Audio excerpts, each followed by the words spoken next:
All right, man. Welcome to the 290 Moe Podcast. I appreciate your time. If you could introduce yourself for my viewers and listeners. Yo, hey everyone. My name is Kwame King. U.S. Army veteran, content creator, entrepreneur. Happy to be here. Okay, I definitely appreciate the time. I understand how valuable time is. So if you don't mind, we're gonna take it from the top for a little bit, okay? If you could just explain to me where you grew up from and how your childhood was. Yeah, I grew up kind of like on the west side of Chicago. So my childhood was great. You know, I have siblings, brothers, and cousins, so we were always outside.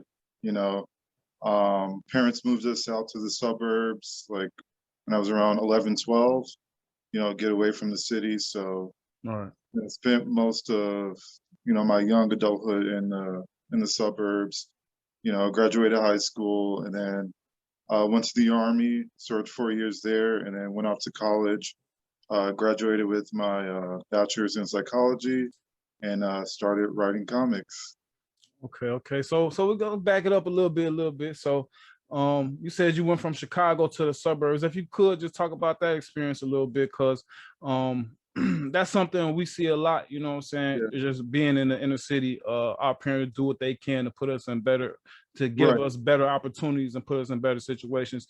Do you think that had a effect on the outcome on what you became today, or do you feel like you would have been the same person regardless of where you grew up? I've always had a pretty good like conscience and good head on my shoulders, so I don't think my environment was like super impactful, but I do know that making that move, I was afforded more opportunities living in the suburbs, so that definitely helped. I don't think I would have joined the military if I was still in the city. And then after the military, I was able to go to college with a full ride. So I think some things did help, and then others is like my personality is my personality.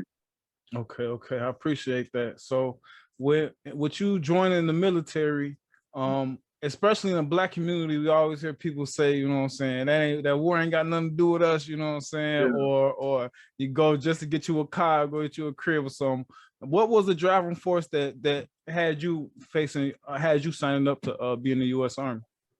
Yeah, so I think the biggest thing for me was just to do something different, right? So, I got good grades in high school, so like, finding scholarships and, getting into college wasn't a big deal for me. It was just like I wanted to, break the mold of what I saw. And, I saw people going from high school and going straight to college. And, I just wanted to do something different. So one day just like, hey, let's check it out. Walked to the recruiter's office with my pastor, and we looked at a bunch of different jobs, took the practice tests, and I got the job that I wanted based off of that. So I was like, let's do it. And yeah, I did that for 4 years. It was a great experience. I got to travel the world. I've been to like South Korea, Kosovo, Germany, Serbia, Albania. I've been all over the place, and I could have only done that with the Army. So I had a great time. Okay. And did did you see any live action, and did joining the Army change your outlook on the government anyway? Like, did you feel one type of way about the government, then when you joined the Army, you changed your outlook, or how was your experience, you know what I'm saying, once you was actually boots on the ground? Yeah, so I never saw live combat. I didn't go to like Iraq or Afghanistan or anything like that. I like the Army is just very like bureaucratic, and it's like it's a shit show really. But it's great. So it's like good and bad. My views on the government, I was definitely like more patriotic when I first joined, just because like, this was a different experience. And I was like, I did something that less than 1% of the US population does. I think it's like 0.4%. So it's very unique. But I don't think like, I don't hate the government or anything like that. I think they could definitely do a better job, but I don't think, my time in the Army really changed how I viewed it. I just got a different perspective from, you know, serving in the military. You kind of see the inner workings of, you know, how things work. Like you hear about the war, but you don't see like what that takes or the toll it takes on people. And, you know, that's a big thing for me is like the mental health for veterans. So that's why I went into psychology to, you know, give back to that community. So definitely how the government treats the veterans, that's kind of like I guess that's my biggest complaint about the government and just how they treat the veterans that serve their country. If you don't mind sharing, could you share your reasons on leaving the military, and how did leaving the military translate into producing the comic book production? Yeah. So I just saw how, you know, like I'm always like the, you know, the type of person to, you know, do what's right. And I saw that that was not the case with everybody. So I was the type of soldier that kind of like was by the book and, you know, tried to follow the rules. And when I saw that, you know, higher ups and people that were in charge of me didn't do that, I just felt like, you know, I can't continue to, you know, serve in this capacity when the rules and regulations only apply to certain people. Right. So when I saw that, I was like, yeah, this isn't something I can do like long term. So I did the 4 years, and I got out, and I got out the Army, I believe like June 6th or June 5th, and I started college the 12th. So I had like a week break. And I always knew I wanted to get my degree. I just wanted to do, you know, something different before that. And how that translated to comic books, you know, I've always had a passion for, you know, superheroes. You know, growing up, read Marvel comics, read DC comics, watched X-Men. X-Men is my favorite Marvel franchise. And I just noticed like what was really lacking was, you know, people that look like me and people that look like my family, and, you know, just really that representation. And I was like, you know what, if, you know, the people that the big people, the big companies are going to do it, or they'll do it when it's convenient for them. You know, I love comics, I love superheroes, you know, I have stories to tell, like I can do it. All right. So pretty much after I graduated college, I started, you know, writing comics and writing stories. Okay, that's definitely dope, man. So you said X-Men was your favorite? Yeah. Now, I heard a story about X-Men being based on Martin Luther King and Malcolm X. Is there any facts to that? Yeah, so there's definitely the parallels that you can see.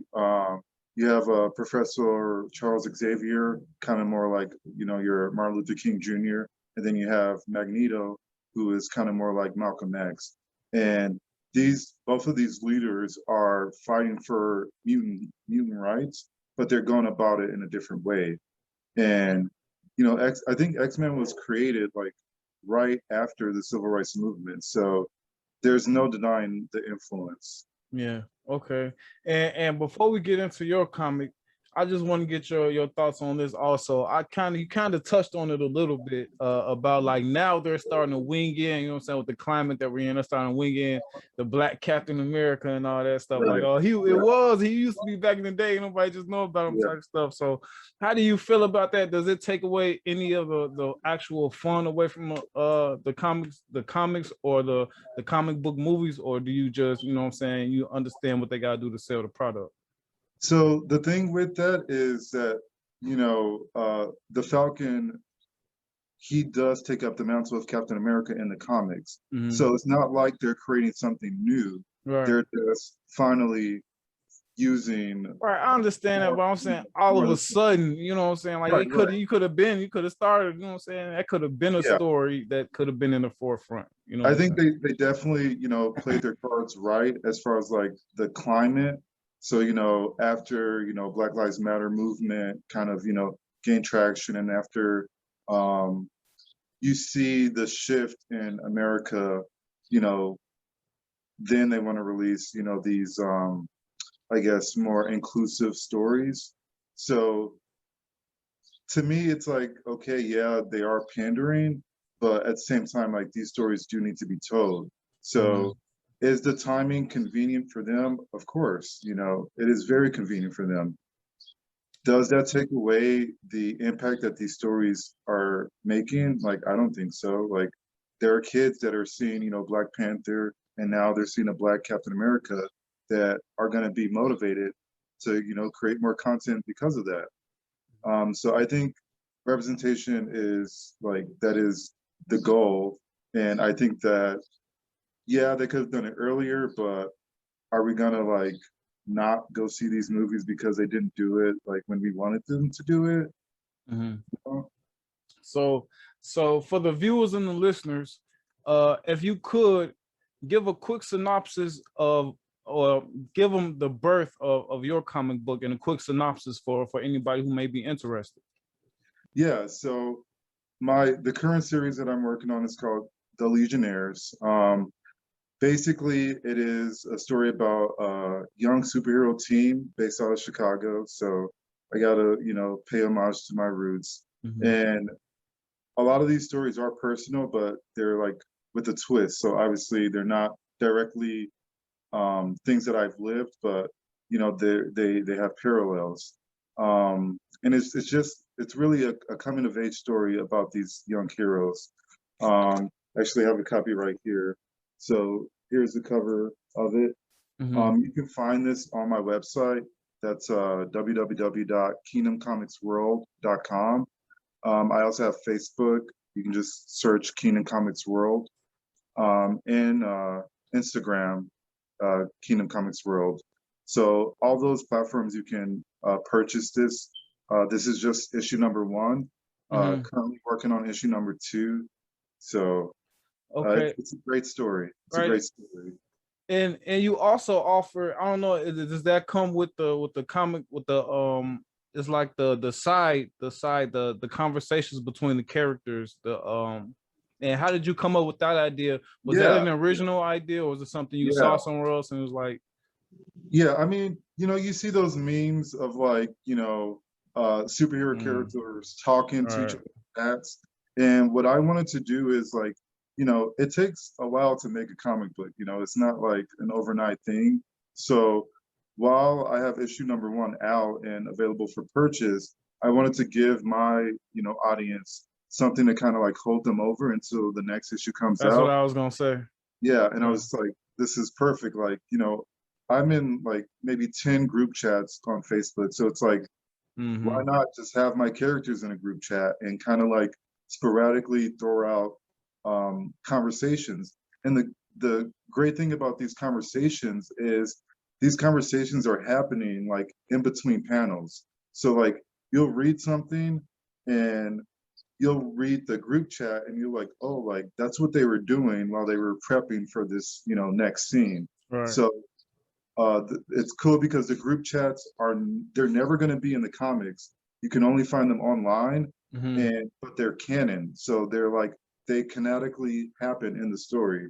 And I think that's also a good way for me to like have people go to these sites, because like you can only see those group chats on my Facebook or my website. Okay, and I think that's definitely a dope touch, and that's the thing. When I was like, that's a dope thing to hold, to hold over until the next one. So with that being said, is this just a one series? Are you working on the Legionnaires universe? What is the vision? Yeah. You know what I'm saying? What's the vision for it all? Right. So my company is Kingdom Comics World. That's our logo right here. And within, basically, it's like a company and a universe at the same time. So within the Kingdom Comics universe, I'm creating multiple stories. So the Legionnaires, that's just one story in this universe. I'm also working on a graphic novel titled The Elementals, and that will take place in the same universe as the Legionnaires, but it's a different story. And eventually those stories will collide. So as well as my other story that I'm working on, Young Gods, that will collide with the Legionnaires as well. So it is a universe building. Yeah, that's why I definitely see you definitely got what it takes to do it to build the universe. So with that being said, are you interested in outsourcing in like merchandise or video games or anything like that? Is that it, or app? Is that something that you ever that you're Yeah, interested in, or just straight comic books? yeah, I'm definitely open to, as far as like different avenues of artwork. Um, I think right Cause now just the I'm more, chat thing, that'd be dope as an app. You know what I'm saying? If you get like a notification, like a text message to your phone, like as a part of their group chat. right. You know what I'm And saying? and in our age right now, like technology is huge. So Right. yes, that's definitely, something that's more like on the horizons. But I want my like stories to be solidified. So I want that baseline of the universe that I'm creating to be there. So I would, the way I see it in my head, like I would have, maybe Legionnaires up to number 4 out already, Mm. and I'll have the first book of the Elementals out, and the first couple comics of Young Gods out before that kind of avenues available as far as Okay. like apps and other things like that. Okay. And a couple more questions before I get you out of here, man. Yeah. When you're creating, who are you creating? Are you creating specifically for anybody, or is it for everybody? Do you make are these characters based off people specifically from your life, or are they just all unique characters from your head? Yeah, all my characters are based off of people in my life, family members, best friends, Do they know that? myself. Some of them do, uh, and the ones that have read it were like, is this me? And I was Oh, like, that's yeah. dope. That's dope. So yeah, it's definitely. I think if you read, even issue number 1, you'll see if you know me, you'll see parts of, my childhood, parts of my young adulthood, and people that I know in here. Um, I think that it is important to, create something that's real and create something that's unique. And I feel like my life, you know, I'm not, perfect or anything, but my life is unique to me. And I feel like I can share that in my stories. But yeah, I think it's a mix of like people that I know and like my own kind of like feelings of how they would act in certain situations. Okay, okay. All right, man. Before you go, let the people know what's your favorite superhero content to Oh consume man. other than your own right now, and why. Um, I guess I gotta say X-Men, just because like that was kind of like my introduction to the superhero genre. Okay. Um, Are you nervous about the Fox to Disney switch over? no, I know Disney's gonna, let them do their thing. Um, Disney's taking over the world, so Yeah. it's not surprising. But yeah, I think that there's still going to be great movies, great series, great TV shows. Hopefully, we get more animated shows for the kids and stuff like that. So I think that'll be great. Um, but yeah, I think Legionnaires #1 it's out now. You can buy it on my website. I think you guys will definitely like these characters. And just to answer the other part of your question, my audience. So these Mhm. stories and these characters, they are for everyone, but the target audience is definitely the Black community. Mhm. And you'll see that in the story. You'll see the themes that they'll deal with, and you'll definitely recognize that.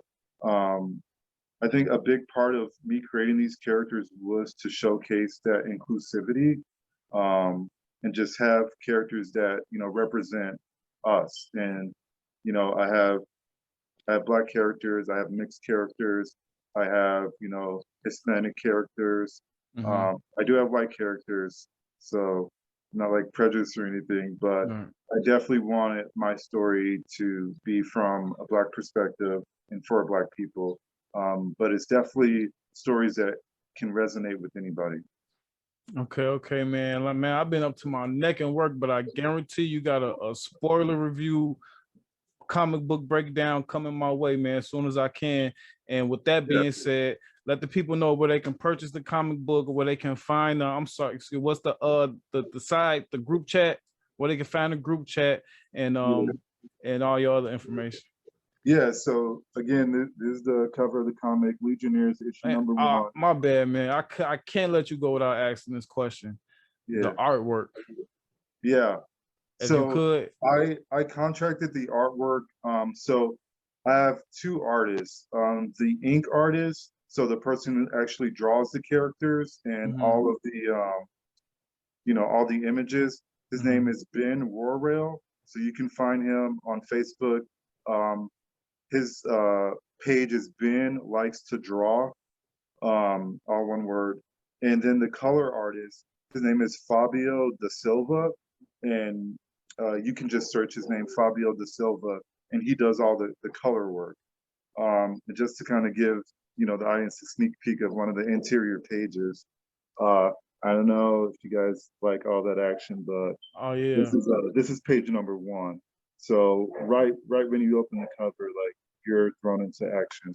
But yeah, you can find this comic book, Legionnaires number 1, on my website, www.kingdomcomicsworld.com. For the Filio group chat, which is the conversation between these characters, you can find that on my Facebook, Kingdom Comics World. You can also search my personal Facebook, Kwame King.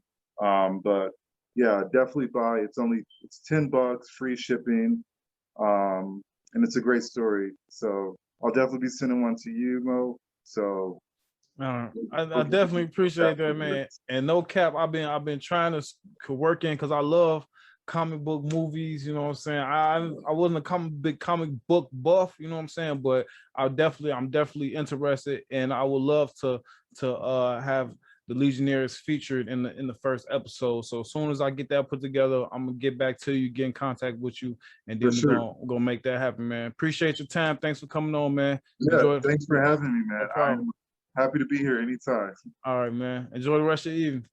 All right, man. Thanks a lot. All right, in a minute.